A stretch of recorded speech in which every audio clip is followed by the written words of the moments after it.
Hello and welcome to the online platform of Rouse Academy for Competitive Exams. And I, Pragya Pandey, welcome you all to our very special series on Daily News Review.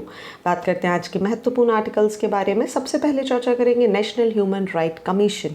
देखिए, national human right commission of India पूरी तरीके से तैयार हो चुका है कि वो डिफेंड करेगा अपनी ह्यूमन राइट प्रोसेसेस को, जो कि एक मीटिंग होने वाली है जेनेवा में। ये मीटिंग यहाँ पर शेड्यूल की जा रही है 1 मई से, जिसे ऑर्गेनाइज किया जा रहा है sub committee on the accreditation, जैसे हम SCA के नाम से जानते हैं, of the global alliance of the national human right commission. ये मीटिंग एक सिग्निफिकेंट इंपॉर्टेंस रखती है अपने आप में, क्योंकि ये डिटरमाइन करती है कि क्या NSRC जो है उसको उसका स्टेटस यहाँ पर मिल पाएगा या नहीं मिल पाएगा विद इन द अलायंस, जो कि इम्पैक्ट करेगा जो उसका वोट है, जो उसकी एबिलिटी है वोट करने की United nation human right council या फिर UNGA बॉडीज़ में, वो भी डिसाइड कर सकती है। अब समझने की कोशिश करिए कि बैकग्राउंड क्या है, क्या कंसर्न हमें यहाँ पर देखने मिल रहा है। NHRC एक्रीडिएशन स्टेटस की बात करें तो इसको होल्ड पर रख दिया गया था 2023 में, बहुत सारे कंसर्न्स को देखते हुए रिगार्डिंग जो हमारा कंपोजिशन, जो इसका कंपोजिशन था NHRC का, या जो इसकी प्रोसीजर्स थी। ये इशू कहीं ना कहीं हाईलाइट हुआ और इंक्लूड इसके अंतर्गत किया गया कि वर्तमान जो प्रेजेंस है पुलिस पर्सनल की ह्यूमन राइट इन्वेस्टिगेशन में, वो कमी हमें देखने मिली। लैक ऑफ जेंडर और माइनॉरिटी रिप्रेजेंटेशन भी इसके अंतर्गत देखने के लिए मिल रहा था। तो कहीं ना कहीं बॉडी क्या इंडिपेंडेंट तरीके से काम कर रही है, गवर्नमेंट का इंटरफेरेंस बहुत है। इन चीज़ों को ध्यान में रखते हुए NHRC का एक्रीडिएशन यहाँ पर रोक दिया गया था। So this was not the first time, आप याद रखिए, कि NSRC को इस तरीके की स्क्रूटनी यहाँ पर फेस करनी पड़ रही है। सिमिलर सिचुएशन 2016 में भी हुई थी, जो कि 1 साल बाद रिजॉल्व हो गई थी। चलिए, पास्ट एक्रीडिएशन की अगर हम बात करें या कुछ क्रिटिसिज्म्स को यहाँ पर समझने की कोशिश करें, तो इंडिया के एक्रीडिएटेड है 1999 से and it has retained it's A ranking. आप यहाँ पर समझने की कोशिश करिए, इंडिया के पास A रैंकिंग आपको देखने मिलेगी 2006 और 2011 में। हालांकि NSRC की स्टेटस की अगर हम बात करें तो वो डिफर हो गया 2016 में, और इसको 1 साल बाद यहाँ पर रिस्टोर किया गया था। SCA यूजुअली यहाँ पर क्रिटिसिज्म क्रिएट करता है, स्पेशली टारगेट करता है NHRC के फेलियर को लेकर कि वो इंडिपेंडेंट नहीं है, उसके अंदर बहुत ज़्यादा गवर्नमेंट इन्फ्लुएंस है, और कहीं ना कहीं कंसर्न हमें देखने मिलता है कि जो पुलिस ऑफिसर्स हैं, जो इन्वेस्टिगेटिव प्रोसेसेस हैं, ये यहाँ पर करेक्ट नहीं है। हालांकि रिटर्न में अगर हम बात करें तो NSRC भी यहाँ पर बात कर रहा है कि देखिए, गवर्नमेंट ऑफिशियल्स का इन्वॉल्वमेंट नहीं है, हम यहाँ पर सारी चीज़ें इंडिपेंडेंटली कर रहे हैं। So finally this is a time where NHRC is about कि वो अपनी बात को बहुत फुल फ्लेजेड तरीके से सामने के लिए रखें। देखिए, ये अकेले इंडिया के साथ प्रॉब्लम नहीं है। SCA बहुत सारी कंट्रीज के साथ एक्रीडिएशंस को रिमूव कर चुका है, जैसे अफगानिस्तान, म्यांमार, नाइजर, रशिया, जहां पर भी डेवलपमेंटल या इश्यूज हमें ह्यूमन राइट से रिलेटेड देखने के लिए मिलते हैं। ओके, सो ये एक पहली चीज़ है जो आप याद रखेंगे। बात करते हैं हम global alliance on national human right institution के बारे में। एक ग्लोबल नेटवर्क है नेशनल ह्यूमन राइट इंस्टीट्यूशन का, जो कि बहुत ही क्रूशियल रोल प्ले करता है जब बात हो प्रमोट करने की या प्रोटेक्ट करने की ह्यूमन राइट्स को लेकर। 1993 में इसको यहाँ पर इस्टेब्लिश किया गया था, और पहले इसको international coordination committee ICC of national human right institution के नाम से जाना जाता था। अगर हम इसकी बात करें तो ये प्रमोट करता है NHRI के रोल को globally by providing a platform कि मेंबर्स कैसे होंगे, इंट्रैक्शन किस तरीके से होगा, एक्सचेंज ऑफ इंफॉर्मेशन किस तरीके से होगी, इंटरनेशनल ऑर्गेनाइजेशन में क्या रिप्रेजेंटेशन होगा, सारी चीज़ें। फंक्शन बात करें अगर हम यहाँ पर ग्लोबल अलायंस और नेशनल ह्यूमन राइट इंस्टीट्यूशन के, तो पहली चीज़ मैंने जैसा आपको बताया, ये सपोर्ट करता है, फैसिलिटेट करता है NHRIs को कि वो United nation right council, treaty bodies या दूसरे इंटरनेशनल ऑर्गेनाइजेशन में अपना इंगेजमेंट बताए। साथ ही एनकरेज करता है एक तरीके के कॉरपोरेशन को, जहाँ पर इंफॉर्मेशन शेयर की जाती है डिफरेंट NHRIs के बीच में, ताकि एक इफेक्टिव तरीके से ह्यूमन राइट को प्रमोट किया जा सके और प्रोटेक्ट किया जा सके। अलॉन्ग विद दैट अगर हम बात करें तो यही वो इंस्टीट्यूशन है जो एक्रीडिएशन करने का काम करता है NHRI पेरिस प्रिंसिपल के बेसिस पर, जो कि इंटरनेशनल बेंचमार्क है किसी भी NHRI एक्रीडिएशन को लेकर।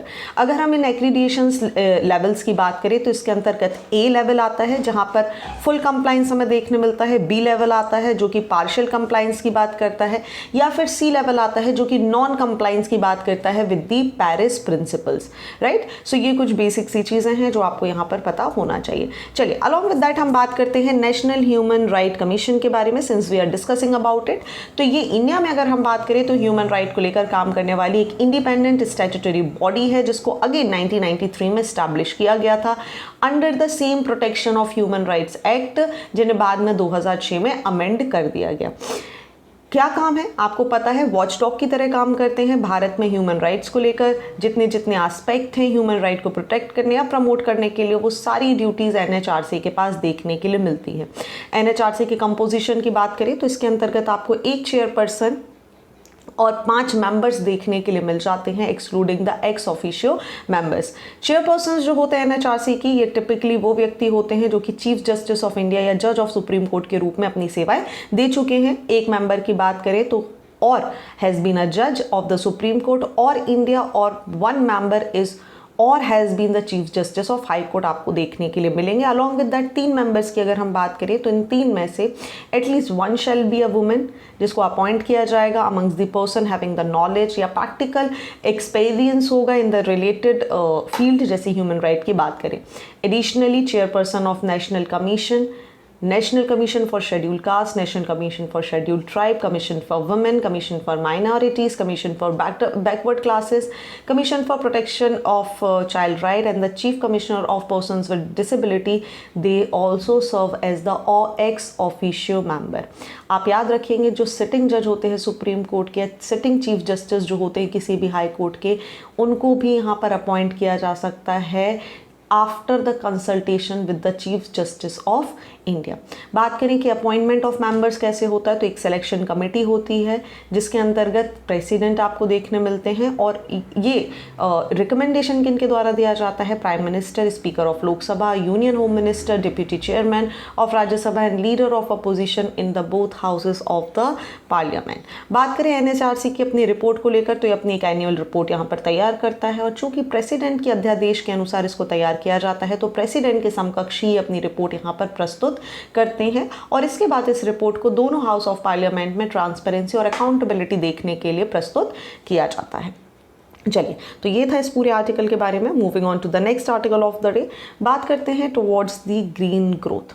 लेटेस्ट मॉनेटरी पॉलिसी यहाँ पर रिपोर्ट रिलीज की गई है रिजर्व बैंक ऑफ इंडिया के बारे में, जो कि के द्वारा जो इंक्लूड कर रही है अपने अप्रैल बुलेटिन में, और बात की जा रही है एक्सट्रीम वेदर इवेंट्स और क्लाइमेट शॉक को लेकर कि मॉनेटरी पॉलिसीज़ में क्या कंसिडरेशन रखे गए हैं। ये इवेंट्स ना केवल इम्पैक्ट करते हैं फूड इन्फ्लेशन को, बल्कि ये कहीं ना कहीं इफेक्ट करते हैं हमारी ब्रॉडर इकोनॉमी को, हमारी फाइनेंशियल स्टेबिलिटी को, क्योंकि यहाँ से हमारी जो नेचुरल रेट ऑफ इंटरेस्ट है, जो कि की लेवल हो जाता है हमारी इकोनॉमिक आउटपुट को मेंटेन करने में, इन्फ्लेशन को कंट्रोल करने में, उस पर डायरेक्टली इम्पैक्ट डालता है। रिपोर्ट यहाँ पर मेंशन कर रही है कि हमें न्यू किन्जियन मॉडल, अभी मैं आपको यहाँ पर बताऊंगी कि मॉडल कौन सा होता है।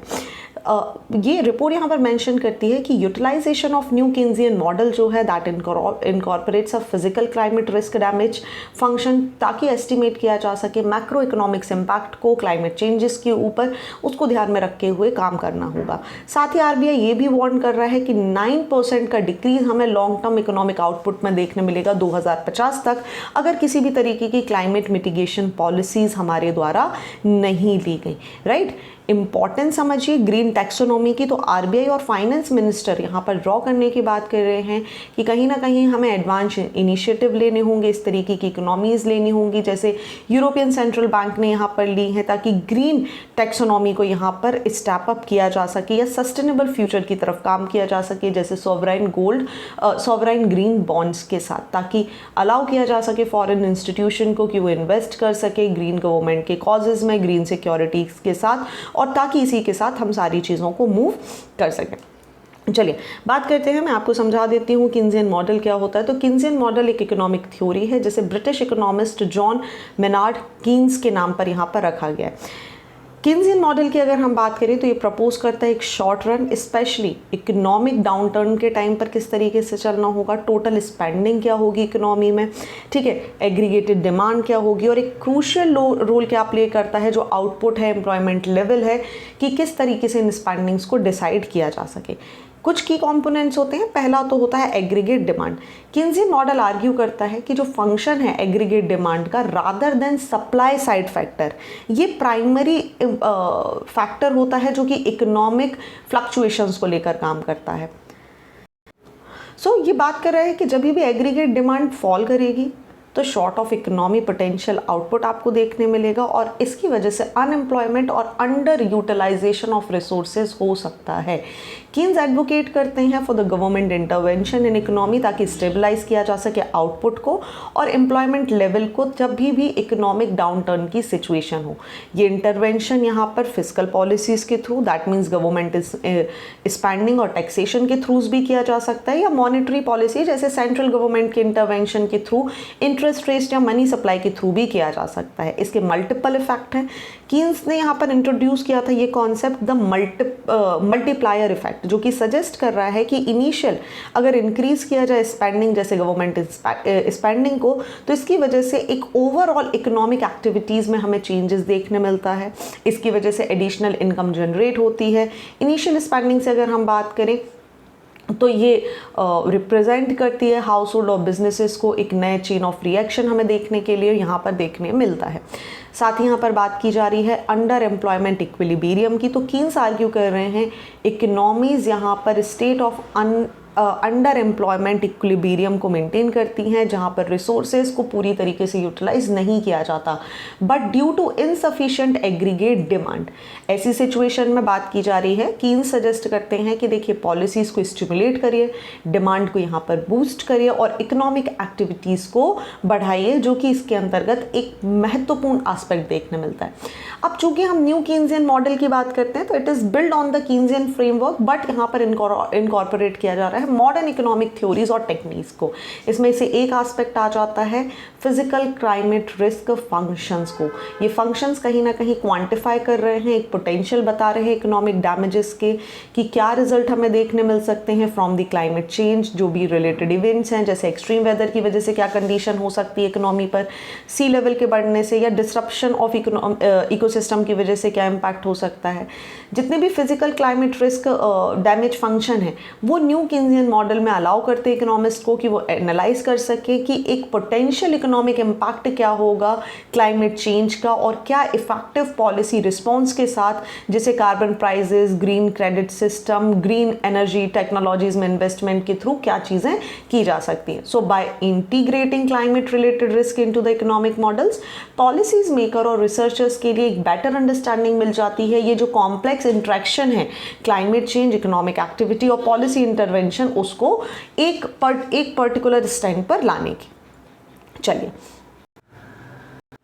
बात करते हैं कैरियर एविएशन को लेकर। 5 मार्च 2 एयरक्राफ्ट कैरियर इंडियन नेवी के INS विक्रमादित्य और INS विक्रांत ने डेमोन्स्ट्रेट किया था ट्विन कैरियर ऑप्शन, जो कि एक कैपेबिलिटी को बता रहा है only by few selected nation, जिसमें से इंडिया एक आपको देखने के लिए मिलेगी।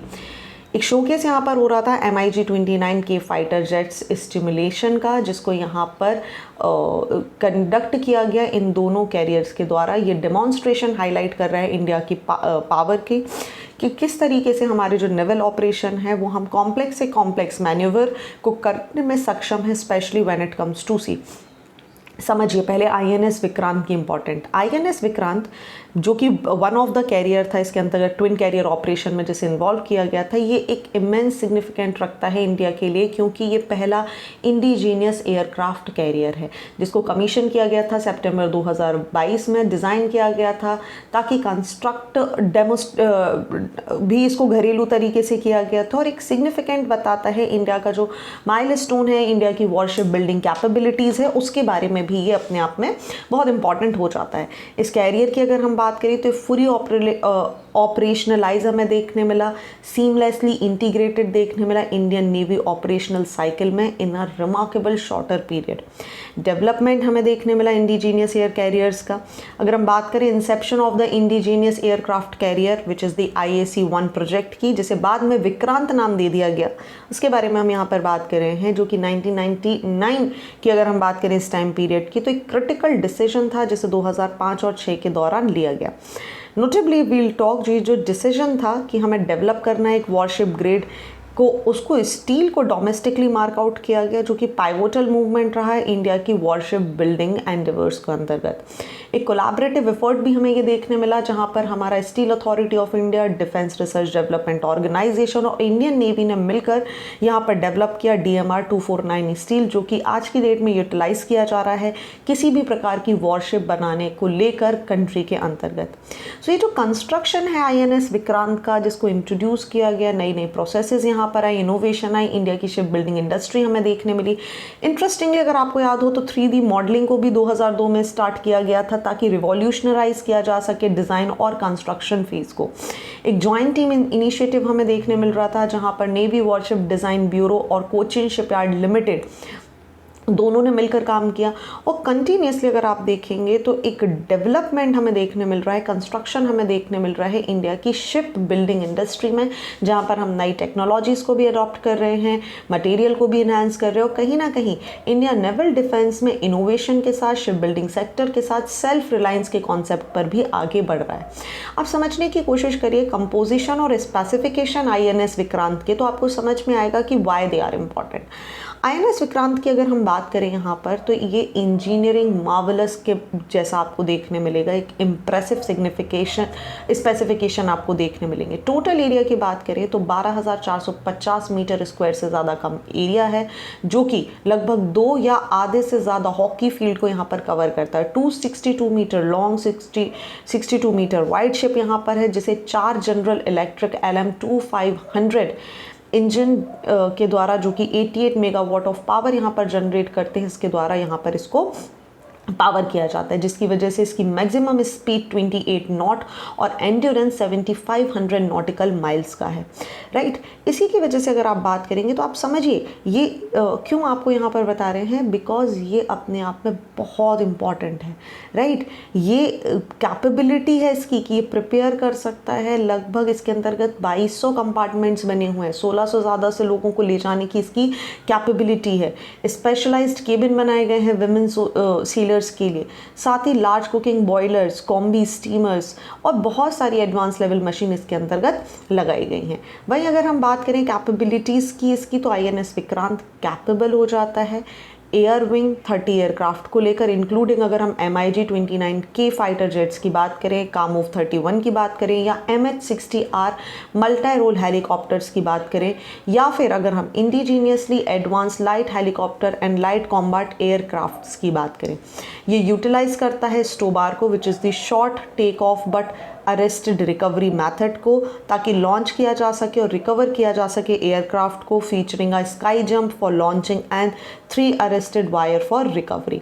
ठीक है, सो ये जो कैरियर फ्लाइट डेक है, ये इक्विप्ड होता है with independent lighting system for bad weather and night operation, जिसकी वजह से फैसिलिटेट किया जाता है एक precision landing of the aircraft. चलिए बात करते हैं अगले आर्टिकल के बारे में। And let's understand about the India's Chinese import bill, जो कि 2.3 टाइम्स यहाँ पर हमें देखने मिल रहा है 15 सालों में। देखिए इंडिया का जो इंपोर्ट है चाइना के साथ, ये $101 बिलियन हमें देखने मिला है इन द फिस्कल ईयर 2023-24, जो कि कहीं ना कहीं अपने आप में एक बहुत बड़ा सिग्निफिकेंट इम्प्रूवमेंट नहीं, या बोल सकते हैं कि इंक्रीज़ है, लगभग $70 बिलियन का, जो कि 2018-19 में था, उससे ज़्यादा। ये रिपोर्ट यहाँ पर ग्लोबल ट्रेड रिसर्च इनिशिएटिव के द्वारा पेश की गई है। और चाइना का जो शेयर है of India's industrial good import has risen from 21% to 30% in last 15 years. ये स्टडी कहीं ना कहीं रिवील करती है कि चाइना का जो इम्पोर्ट है ये यहाँ पर लगातार बढ़ता जा रहा है, और बेसिकली 2.3 टाइम्स फास्टर हमें देखने मिल रहा है इंडिया के टोटल इम्पोर्ट से। सो देखिए China is not only dominant जब बात होती है इलेक्ट्रॉनिक सेक्टर की, लेकिन आपको समझना होगा 8 मेजर सेक्टर होते हैं इंडस्ट्रियल के जहां पर चाइना डोमिनेट करता है। चाहे आप मशीनरी की बात कर लें, आप केमिकल्स की बात कर लें, आप फार्मास्यूटिकल या टेक्सटाइल की बात कर लें। ये डाइवर्सिफिकेशन की वजह से ही आपको समझना होगा कि कहीं ना कहीं चाइना के इम्पोर्ट का हमें इंडिया के पूरे इंडस्ट्रियल लैंडस्केप में एक बहुत बड़ा कॉन्ट्रीब्यूशन देखने के लिए मिलता है। अब चूंकि ये अपने आप में एक ट्रेड डेफिसिट के लिए कंसर्न शो कर देता है, क्योंकि कहीं ना कहीं अगर इंपोर्ट इस तरीके से बढ़ रहा और एक्सपोर्ट हमें कम देखने के लिए मिल रहा है, दैट मीन इंडिया केवल और केवल $16 बिलियन का एक्सपोर्ट चाइना को कर रहा है, और ये लगभग स्टेगनेंट है, जो कि अपने आप में एक ट्रेड डेफिसिट की कंडीशन और बैलेंस ऑफ पेमेंट की कंडीशन शो करता है। तो चूंकि जब हम ट्रेड डेफिसिट की बात करें, इंडिया का जो एक्सपोर्ट है चाइना के लिए, इसमें ग्रोथ भी हुई है कुछ सेक्टर में। हालांकि जैसे कॉमर्स मिनिस्ट्री की रिपोर्ट के अनुसार अगर हम बात करें तो एक्सपोर्ट जो है चाइना के लिए across 90 principal commodities out of 161 item shipped to the country की अगर हम बात कर रहे हैं, तो जैसे iron ore, telecom instrument, electronic components, लगभग 67.7% का एक हमें सर्ज देखने के लिए मिला है, राइट। सो ये कुछ चीज़ें हैं जो आपको पता होनी चाहिए, किस तरीके का शेयर यहाँ पर क्रिएट हो रहा है, क्योंकि कहीं ना कहीं ये चीज़ें आपको दो कंट्रीज़ के एक रिलेशनशिप किस तरीके से है वो समझने के लिए महत्वपूर्ण हो जाती हैं। No need to go in much depth of this particular article, सिर्फ इतना ही अगर आप समझ लेंगे तो बहुत सफिशिएंट होगा। चलिए बात करते हैं अगले आर्टिकल की, जो कहीं ना कहीं एंटी साइक्लोन से संबंधित है। एक इंट्रिकेसीज हमें देखने के लिए मिल रही है कि किस तरीके से ग्लोबल वार्मिंग की सिचुएशन हो रही है, जिसकी वजह से लोकल वेदर फिनोमेनाज यहाँ पर इम्पैक्ट हो रहे हैं। अलॉन्ग विद दैट अगर हम यहाँ पर बात करें तो डिक्लाइन हमें देखने मिल रहा है एल नीनो फेज का। धीरे धीरे एक वार्मेस्ट टेम्परेचर की कंडीशन यहाँ पर देखने मिल रही है। हालांकि एक कूलर कंडीशन हमें देखने मिल रही है पाकिस्तान, इंडिया, वेस्ट बंगाल के सीजन में लगभग मार्च 2023 के आसपास, जो कि कहीं ना कहीं एक थोड़ा अजीब सा सिचुएशन क्रिएट कर रहा है। सो ग्लोबल वार्मिंग की जब हम बात कर रहे हैं तो ये लोकल फीचर्स जैसे हीट वेव्स को बढ़ाना जैसी कंडीशंस क्रिएट कर रहा है। हीट वेव्स की बात करें तो रिसेंट सीजन में आप देखेंगे लगातार हीट वेव की सिचुएशन हमें देखने मिली है। ऐसे में परसिस्टेंट एंटी साइक्लोन्स का circulation specially north Indian ocean के आसपास अगर हम बात कर रहे हैं तो एक की फैक्टर क्रिएट कर देता है, जहाँ पर अनयूजुअल रेनफॉल पैटर्न्स हमें उड़ीसा या आसपास के क्षेत्रों में देखने के लिए मिल रहे हैं। एंटी साइक्लोन्स की बात करें तो जो ये कैरेक्टराइज किए जाते हैं क्लॉकवाइज विंड मूवमेंट में और कहीं ना कहीं सिंकिंग एयर में, जिसकी वजह से एक फॉर्मेशन होता है हाई प्रेशर हीट डोम्स का पोटेंशियली, जो कहीं ना कहीं हीट वेव की सिचुएशन क्रिएट कर देता है। ये एंटी साइक्लोन्स की बात करें तो बहुत ही क्रूशियल रोल प्ले करते हैं इन वेरी हिस्टोरिक इवेंट। आपको याद है अभी दुबई के फ्लड्स की हम बात करें तो उसमें भी एंटी साइक्लोन्स का लेना देना आपको देखने के लिए मिलेगा। कि चूंकि हम प्री मानसून सीजन की बात करते हैं तो upper level of Indian easterlies jet की अगर हम बात करें हैं तो ये कहीं ना कहीं एक अरेबियन सी के आसपास, पेनिनसुलर इंडिया के आसपास, बे ऑफ बंगाल के आसपास एक यहाँ पर शिफ्ट क्रिएट करती है, एक इंट्रैक्शन होता है जिसकी वजह से जनरेट होते हैं anti cyclonic pattern over the Indian ocean as well the Indian subcontinent. ये ईस्टर्ली और वेस्टर्ली जेट्स जो हैं ये कहीं ना कहीं एक सीजनल फीचर क्रिएट करती हैं विद वेस्टर्लीज जेट, जहाँ पर एक शिफ्टिंग हमें देखने मिलता है with northward during the monsoon season. वहीं अगर हम बात करें आईईजी डोमिनेट करता है इंडियन सब कॉन्टिनेंट पे और इसी के कारण एक स्ट्रॉन्ग एंटी साइक्लोन सिचुएशन हमें देखने मिल जाती है प्री मॉनसूनल सीजन में, जो कि लीड करती है एक ड्राई और हॉट वेदर को in different part of the India, right. वहीं अगर हम बात करें इसका एम्प्लीफिकेशन क्या होता है तो देखिए सबसे इंपॉर्टेंट समझिए कि ये जो एल नीनो इवेंट और बाकी प्री मॉनसूनल फेज की वजह से जब एंटी साइक्लोन्स यहाँ पर क्रिएट हो रहे हैं तो ये हीट वेव की सिचुएशन को यहाँ पर बढ़ा देंगे, राइट। सो इसके लिए we have to be prepared कि किस तरीके से सिचुएशन हो सकती है और इसी के लिए एक स्ट्रैटेजी डेवलप की जा रही है, रेडी सेट गो सिस्टम। समझने की कोशिश करिए। एक्यूरेट अर्ली वार्निंग सिस्टम्स की अगर हम बात करें तो एक 3 स्टेप अप्रोच हमें देखने के लिए मिलती है जिसे हम रेडी सेट गो सिस्टम बोलते हैं, जो कि स्टैब्लिश की जा रही है अंडर दी सब सीजनल टू सीजनल प्रेडिक्शन, जो कि प्रोजेक्ट कर रहा है एक world climate research programme under the world meteorological organization. India की बात करें तो अभी एक्टिवली पार्टिसिपेट कर रहे हैं इंडिया इस प्रोजेक्ट में और कहीं ना कहीं एक सिग्निफिकेंट स्ट्राइड हमें देखने मिल रहा है इन दी प्रेडिक्शन एंड एक्यूरेसी। रेडी की बात करें तो रेडी स्टेज यहाँ पर प्रोवाइड करती है सीजनल आउटलुक, किस तरीके से हम बैकग्राउंड कंडीशन का यूज करेंगे जैसे ग्लोबल वार्मिंग, एल नीनो, ताकि एक एक्यूरेसी जो है लॉन्गर पीरियड में उसको यहाँ पर मैनेज किया जा सके। और ये स्टेप कहीं ना कहीं एनडीएमए को, लोकल एजेंसीज को, गवर्नमेंट को अलाउ कर देता है कि वो डिजास्टर रिस्पॉन्स सिस्टम के लिए काम कर सकें। नेक्स्ट आ जाता है सेट, जो कि सब सीजनल प्रोडक्शन की बात कर रहा है। दैट मीन्स वीक 2 और 4 की अगर हम बात करें तो सेट स्टेज के लिए काम कर रही है। इस फेज में रिसोर्स को अलोकेट करना, आइडेंटिफाई करना पोटेंशियल हॉटस्पॉट का और एक डिजास्टर प्रिपेयरनेस के अकॉर्डिंग यहाँ पर रिसोर्सेज को यूटिलाइज करना, इसके इसके अंतर्गत देखने मिलेगा। And last is the go stage. Go stage short term medium range forecast है, जहां पर 1 से 10 दिन का फोरकास्ट दिया जाएगा। इस पॉइंट में एक्टिव डिजास्टर मैनेजमेंट प्रोटोकॉल को इम्प्लीमेंट किया जाएगा। हाइड्रेशन सेंटर क्या है, हीट शेल्टर क्या है, दूसरे नेसेसरी मेजर्स को लेकर यहाँ पर काम देखने के लिए मिलेगा। ऑलराइट, चलिए समझ लेते हैं साइक्लोन्स और एंटी साइक्लोन्स के बारे में। आप पहले यहाँ पर एक इमेज देख लीजिए, that would help you to understand things better. Cyclones anti cyclones की बात करते हैं तो अगेन एटमॉस्फेरिक सर्कुलेशन है, जहां पर मूवमेंट ऑफ एयर मास देखने के लिए मिलता है। साइक्लोनिक रीजन्स की बात करें तो लो एटमॉस्फेरिक प्रेशर हमें देखने मिलता है, जहां पर इनवर्ड स्प्रिलिंग हमें देखने के लिए मिलती है विंड्स की, जहां पर rotation counter clockwise northern hemisphere में और क्लॉकवाइज सदर्न हेमिस्फेयर में देखने के लिए मिलता है। इन साइक्लोन अगर हम बात करें तो एयर कन्वर्ज करती है सेंटर में और राइज होती है, जिसकी वजह से क्लाउड, प्रेसिपिटेशन और एक स्टॉर्मी वेदर कंडीशन हमें देखने के लिए मिलती है। साइक्लोन्स की बात करें तो ये एसोसिएट होते हैं इनक्लीमेंट वेदर से, जैसे heavy rain, thunderstorm, strong wind and sometimes tornadoes की कंडीशन में हमें देखने के लिए मिल सकती है।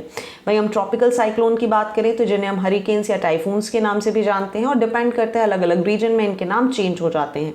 ये इंटेंस साइक्लोनिक स्टॉर्म हमें देखने के लिए मिलते हैं, जो कि वार्म ओशन वाटर बॉर्डर्स के आसपास ज़्यादा फॉर्म होते हैं, जैसे आप देखेंगे America, north America, south America के क्षेत्रों में।